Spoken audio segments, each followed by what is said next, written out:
Hello friends, आज हम कक्षा 12 हिंदी विषय के तीसरे अध्याय जो कुंवर नारायण जी ने अपनी कविताएं प्रस्तुत की है, इसमें इनकी दो कविताएं दी गई हैं। कविता के बहाने और दूसरी कविता है बात सीधी थी पर। ये आप सामने कुंवर नारायण जी के पिक्चर्स देख रहे हैं। आइए कुंवर नारायण जी का जीवन परिचय हम एक बार अध्ययन कर लेते हैं। कुंवर नारायण जी का जन्म 19 सितंबर 1927 ईस्वी को उत्तर प्रदेश के फैज़ाबाद जिले में हुआ था। कुंवर नारायण जी ने अपनी इंटर तक की शिक्षा विज्ञान वर्ग के अभ्यर्थी के रूप में प्राप्त की, किंतु साहित्य में रुचि होने के कारण कुंवर नारायण जी की साहित्य में पहले से ही रुचि थी, इसलिए साहित्य में रुचि होने के कारण वह आगे चलकर साहित्य के विद्यार्थी बन गए और उन्होंने लखनऊ विश्वविद्यालय से 1951 में अंग्रेजी साहित्य से एमए किया। उन्होंने हिंदी साहित्य से नहीं, अंग्रेजी साहित्य से एमए किया है। 1973 से 1979 तक वे संगीत नाट्य अकादमी के पीठाध्यक्ष भी रहे हैं।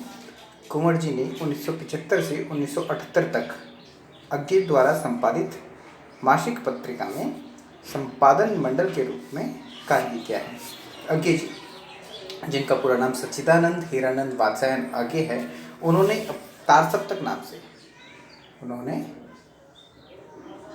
तारसप्तक नाम से अपनी 4 पत्रिकाएं निकाली हैं अलग अलग समय में।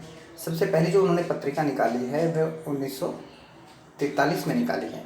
उसके बाद उनका जो दूसरा तारसप्तक था वह 1951 में निकला है। जो उनका तीसरा तारसप्तक था वह 1959 में निकला है और जो उनका चौथा तारसप्तक है वह उन्होंने 1979 में निकाला है। तो जो हमारे कुंवर नारायण जी है वह तीसरे तारसप्तक के कवि हैं। तीसरे तारसप्तक की जो पत्रिका है उसमें उन्होंने कार्य किया है। उसके प्रमुख और प्रसिद्ध कवि माने गए हैं कुंवर नारायण जी, जो 1959 में प्रकाशित हुआ था। आइए आगे देखते हैं। लखनऊ विश्वविद्यालय से अंग्रेजी साहित्य में प्रास्नातक करने के बाद, प्रास्नातक से तात्पर्य एमए से है, प्रास्नातक करने के बाद कुंवर नारायण ने पुश्तैनी ऑटोमोबाइल बिजनेस में काम करना शुरू कर दिया था। लेकिन बाद में आचार्य जेबी कृपलानी जी, आचार्य नरेंद्र देव और सत्यजीत रे से प्रभावित होकर उनकी रुचि साहित्य में बढ़ गई। ये तीनों ही साहित्यकार हैं। इन तीनों से प्रभावित होकर इनकी रुचि साहित्य में बढ़ गई। तब उन्होंने हिंदी साहित्य में प्रवेश किया और हिंदी साहित्य में लिखना आरंभ किया। हिंदी के प्रसिद्ध कवि कुंवर नारायण 15 नवंबर 2017, अभी 3 साल पहले ही 2017 में इनका निधन हुआ है। वह 90 वर्ष के थे। मूल रूप से फैज़ाबाद के रहने वाले कुंवर जी पिछले 51 साल से साहित्य से जुड़े थे। कवि अशोक वाजपेयी जी ने लिखा है कि संगीत, सिनेमा, कविता और दर्शन पर पकड़ रखने वाले साहित्यकार कुंवर नारायण हमेशा याद आएंगे। मतलब 51 साल की साहित्य जगत में अपनी सेवा देने के बाद, प्रसिद्धि प्राप्त करने के बाद ऐसा कौन सा कवि होगा जो याद नहीं आएगा। पूरे साहित्य जगत को कुंवर नारायण जी याद आएंगे। आइए इनकी प्रमुख कृतियाँ देखते हैं। प्रमुख कृतियों में इनकी सबसे पहली जो कृति है वह है चक्रव्यूह। चक्रव्यूह इनकी महत्वपूर्ण कृति है। तीसरा तारसप्तक जो मैंने भी आपको बताया कि 1959 में जो प्रकाशित हुआ था उसमें इन्होंने कार्य किया। प्रवेश, हम तुम, अपने सामने, कोई दूसरा नहीं, इन दिनों, ये इनकी कविता संग्रह हैं। उसके बाद खंड काव्य के रूप में इन्होंने आत्मजयी 1965 में लिखा है। इसे लिखने से इन्होंने प्रसिद्धि प्राप्त की। आत्मजयी, वाजफवा के बहाने, फिर कहानी संग्रह हैं इनकी आकारों के आसपास, समीक्षा विचार किया इन्होंने, आज और आज से पहले, मेरे साक्षात्कार, साहित्य के कुछ, इनके समीक्षा विचार हैं। इन सब साहित्य रचनाओं के कारण इनको बहुत से पुरस्कार सम्मान मिले हैं। कुंवर नारायण को 2009 में 2005 के ज्ञानपीठ पुरस्कार, जो हिंदी साहित्य का भारतवर्ष में क्या विश्व में सबसे प्रसिद्ध, सबसे सर्वोच्च स्थान प्राप्त करने वाला पुरस्कार है ज्ञानपीठ पुरस्कार, वो इनको 2005 के लिए 2009 में प्राप्त हुआ, जिसे 6 अक्टूबर को हमारी तत्कालीन राष्ट्रपति प्रतिभा पाटिल जी ने उन्हें देश के साहित्य सम्मान से सम्मानित किया है। कुंवर नारायण जी को साहित्य अकादमी पुरस्कार, व्यास सम्मान, केरल का कुमार आसन पुरस्कार, प्रेमचंद पुरस्कार, तुलसी पुरस्कार, उत्तर प्रदेश हिंदी संस्थान पुरस्कार, राष्ट्रीय कबीर सम्मान, शलाका सम्मान, medal of Warsaw university, Poland और रोम के अंतर्राष्ट्रीय प्रेमियो फॉरनिया सम्मान और 2009 में पद्म भूषण से भी सम्मानित किया गया है। अब आप इनके पुरस्कारों से ही पुरस्कारों के द्वारा ही सोच सकते हो कि कितने बड़े साहित्यकार रहे हैं। इन्होंने कितनी हिंदी साहित्य में अपनी सेवा दी है। इन सब सम्मानों के द्वारा आप एक विचार कर सकते हैं, सोच सकते हैं। तो आइए, जो इनकी कविता है हमारे सिलेबस में, पहली कविता के बहाने, उसके एक सार पे हम एक नज़र डालते हैं। यह कविता एक यात्रा है जो चिड़िया, फूल से लेकर बच्चे की है। एक और प्रकृति, दूसरी ओर मनुष्य की ओर कदम बढ़ाता बच्चा। कवि कहता है कि चिड़िया की उड़ान की सीमा है। चिड़िया कहाँ तक उड़ सकती है, अपने परों को फैलाकर इस आकाश में कितनी दूरी तक जा सकती है, उन सब की एक सीमा है। फूल खिलने के साथ उसकी परिणति निश्चित है। परिणति, उसका मुरझाना, उसका समाप्त होना। खिलेगा, खुशबू देगा, एक समय तक रहेगा और उसके बाद मुरझा जाएगा। लेकिन बच्चे के सपने असीम हैं। बच्चे कितने सपने देखें, उस पर किसी की कोई सीमा निर्धारित नहीं है। उनके विचारों को कोई रोक नहीं सकता, उनके सपने देखने पर कोई बंधन नहीं लगा सकता। बच्चों के खेल में किसी प्रकार की सीमा का कोई स्थान नहीं है। बच्चे खेल रहे हैं, उस खेल के कोई सीमा का स्थान नहीं है। कविता भी शब्दों का खेल है और शब्दों के इस खेल में जड़, चेतन, अतीत, वर्तमान और भविष्य सभी उपकरण मात्र हैं। चाहे हम जड़ हों, चेतन हो, अतीत हो, वर्तमान हो, भविष्य हो, किसी भी विषय पर बात कर रहे हो कविता में, वह सब एक उपकरण मात्र है। ठीक है। इसलिए जहाँ कभी रचनात्मक ऊर्जा होगी, जहाँ कहीं भी रचनात्मक ऊर्जा होगी, वहाँ सीमाओं के बंधन खुद ब खुद टूट जाते हैं। जब हमारे मस्तिष्क में विचार आते हैं, क्रिएटिव विचार आते हैं, सृजनात्मक विचार आते हैं, रचनात्मक विचार आते हैं, तो वहाँ क्या होता है, हमारी सीमाएं टूट जाती हैं और उन सीमाओं को पार कर जाते हैं और विचारों को आगे बढ़ाते हैं। वह सीमा चाहे घर की हो, भाषा की हो या समय की क्यों ना हो, हम उन रचनात्मक कार्यों के लिए अपने आप को लालायित करते हैं, अपने आप को तैयार करते हैं और तब हम उन पर अग्रसर हो जाते हैं। क्या ये इस कविता है जिसमें हम 3 चीज़ें देखेंगे, चिड़िया, फूल, बच्चे, इन तीनों को लेकर इस कविता को प्रस्तुत किया गया है। तो आइए कविता को देखते हैं। कविता के बहाने। कविता एक उड़ान है चिड़िया के बहाने। कविता की उड़ान भला चिड़िया क्या जाने। बाहर भीतर इस घर उस घर, कविता के पंख लगा उड़ने के माने, चिड़िया क्या जाने। कविता ने चिड़िया को संबोधित करते हुए कहा है कि कविता की जो उड़ान है वो चिड़िया के बहाने हम देखते हैं कि वो कितनी दूर तक जा सकती है। क्या हमारी कविता भी वहीं तक जा सकती है? क्या उसकी कोई परिसीमा निश्चित है? कविता की उड़ान भला चिड़िया क्या जाने, परंतु यहाँ नकार दिया गया है कि चिड़िया की तो एक सीमा है। वह अपने परों से जितनी भी दूर जाएगी वो निश्चित है, वह उससे आगे नहीं जा सकती। उसके शरीर की ऊर्जा की शक्ति खत्म हो जाएगी, वह थक जाएगी, उसे खाना चाहिए और एक निश्चित दायरे में ही चिड़िया उड़ेगी। बाहर भीतर, इधर जाएगी, उधर जाएगी, इस घर जाएगी, उस घर जाएगी, दाना चुगेगी, अपने बच्चों के लिए दाने को लेकर फिर वापस आ जाएगी। परंतु कविता के पंख लगा उड़ने के माने। कविता के पंख क्या है? कल्पना, विचार शक्ति, कविताओं की कल्पना शक्ति।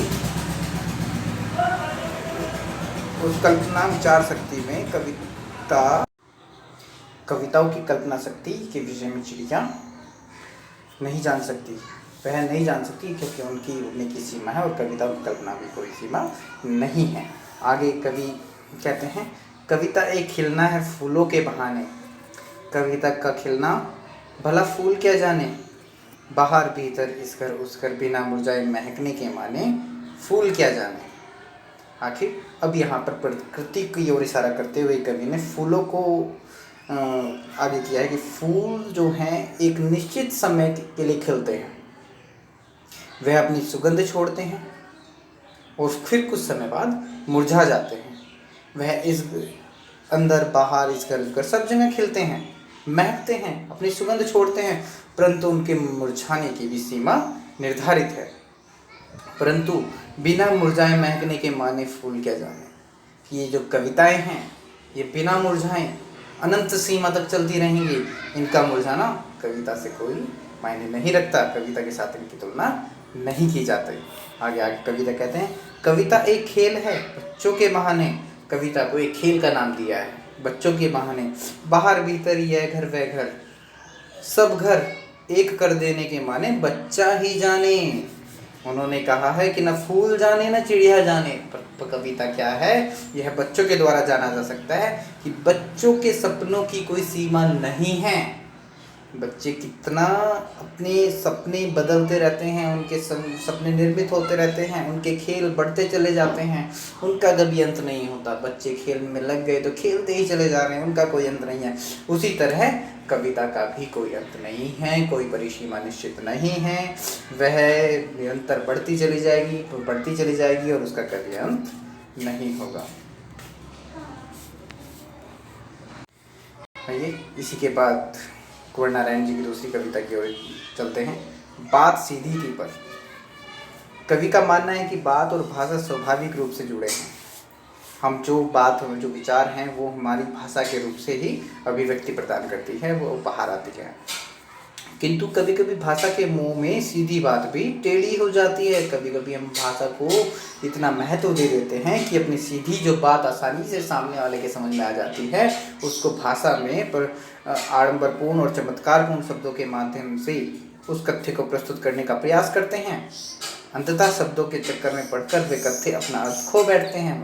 तात्पर्य है कि हम सीधी सीधी बात जो सामने वाले को बता सकते थे, परंतु भाषा के चमत्कारपूर्ण शब्दों का प्रयोग करके वह हम उसका जो अपना मूल अर्थ होता है उसे खो बैठते हैं।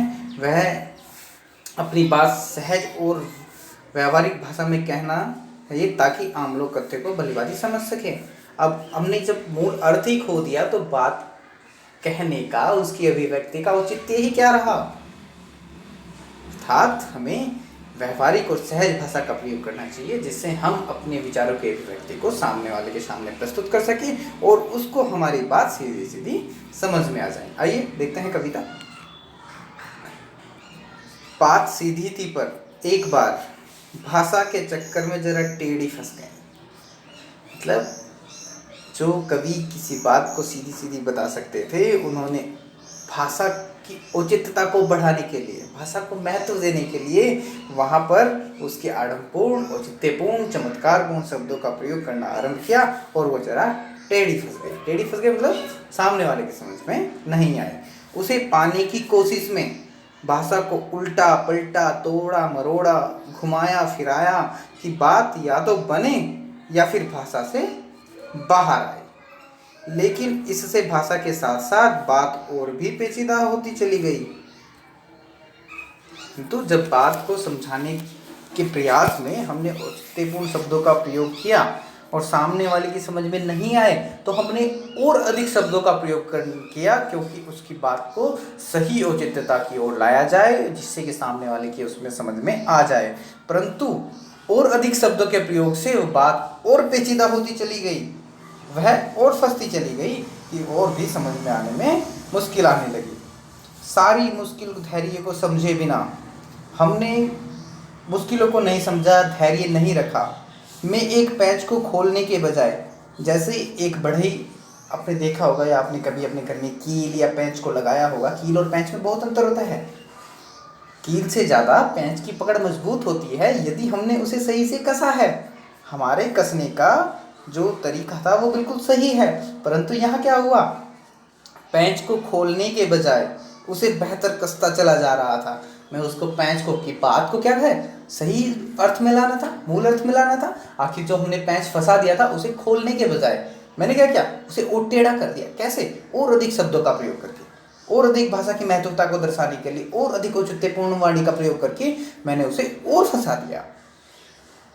उसे बेहतर कसता चला जा रहा था, क्योंकि इस कर्तव्य पर मुझे साफ सुनाई दे रही थी तमाशबीनों की शाबाशी की वाह वाह।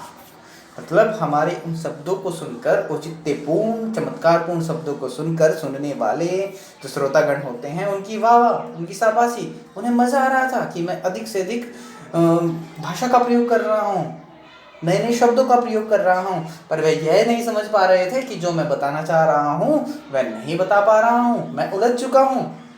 जो पेंच जो बात मैं बताने चाह रहा था वो पेंच फंस चुका है, उलझ गया है। आखिरकार वही हुआ जिसका मुझे डर था। आखिरकार वही हुआ जिसका मुझे डर था। डर किस चीज का था? कि बात समझ आ जाए। डर था कि बात कहीं उलझ ना जाए, खराब ना हो जाए। तो वही हुआ, जोर जबरदस्ती से बात की चूड़ी मर गई। बात की चूड़ी मर गई, बात समझ में नहीं आई और वह भाषा में बेकार घूमने लगी। इधर से उधर अनेक शब्दों का प्रयोग करके मैं जो बताना चाह रहा था वह नहीं बता पाया। मेरी सारी बात उस भाषा में ही उलझ कर रह गई। हार कर मैंने उसे कील की तरह उसी जगह ठोक दिया। कभी पेंच कसा है लकड़ी में, खोला है, कभी वो नहीं खुलता, हम निकालना चाहते हैं नहीं निकलता, तो उस पर और हथौड़ी बजा देते हैं। हथौड़ी बजाने से वो क्या होता है, अंदर ही ठोक दिया जाता है। ऊपर से ठीक ठाक, अंदर से तो न तो उसमें कसाव था और न ताकत। आप जब कभी किसी पेंच को खोलने की बजाय उस पर हथौड़ी से उसे और ठोक देंगे तो हमें बाहर से लगेगा कि बढ़िया मजबूत हो गया है। हमने जिस लकड़ी पे उस पेंच को लगाया वो पेंच मजबूत हो गया है, परंतु सत्य यह होता है कि न तो उसमें कसाव होता है और न उसमें ताकत रहती है। जो कार्य पेंच को सही तरीके से लगाने में मजबूती आती है, कसाव आता है, वह कील से ठोकने में नहीं आता है। हम उसे कील की तरह ठोक देते हैं, उसमें वो कसाव नहीं आता है। बात ने जो एक शरारती बच्चे की तरह, जैसे एक शरारती बच्चा ना अपने प्रश्न करता रहता है क्यों कैसे, उसी तरह से बात ने जो एक शरारती बच्चे की तरह मुझसे खेल रही थी। मुझे पसीना पोंछती देखकर पूछा, क्या तुमने भाषा को सहूलियत से बरतना कभी सीखा? आखिरकार बात ने भी व्यंग किया कि आप जो बताना चाह रहे थे, क्या आपने कभी भाषा को सहूलियत से बरतना सीखा? कि बात को सीधी तरह से कैसे कहा जाता है, कैसे उसे व्यवहारिक बनाया जाता है, कैसे उसे सहज सरल रूप से अभिव्यक्त किया जाता है। इस तरह तोड़ मरोड़ कर इधर उधर हथौड़ी की तरह कील की तरह उसको ठोक दिया, ना सत्यता जान पाई, ना अभिव्यक्ति प्रस्तुत हो पाई और बात जो कि तो उलझ गई। आखिरकार कवि कहना चाहता है कि जब भी हम कोई अभिव्यक्ति करना चाहते हैं, अपने विचारों को अपनी भाषा के द्वारा अभिव्यक्त करना चाहते हैं, तो सहज और व्यवहारिक रूप से हमें अपनी भाषा का प्रयोग करना चाहिए, जिससे कि सामने वाले की समझ में पूरी तरह से हमारी बात आ जाए।